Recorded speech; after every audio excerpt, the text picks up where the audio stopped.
Hello guys, good morning. সবাই কেমন আছো? আশা করি সবাই ভালো আছো। তো আমি আজকে চলে এসেছি কলকাতা। আমার ভাইয়ের স্কুল সার্টিফিকেট নাম ভুল আছে তার জন্য। তো অফিস এখন খুলবে 11টার সময়, তার জন্য চলে এসেছি ভিক্টোরিয়াতে। তোমরা দেখতেই পেয়েছো ভিক্টোরিয়া। এখনও ভিক্টোরিয়ার মিউজিয়ামটা খুলেনি। মিউজিয়ামটা খুলে 10টার সময়।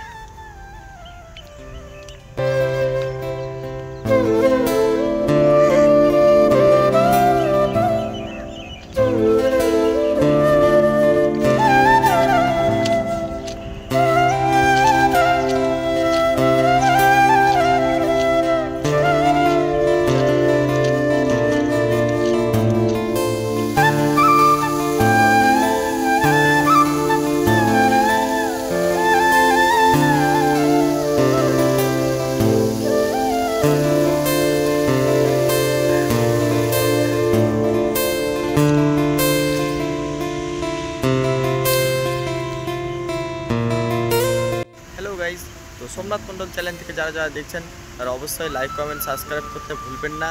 ভিডিওটা ভালো লাগলে লাইক কমেন্ট করবেন।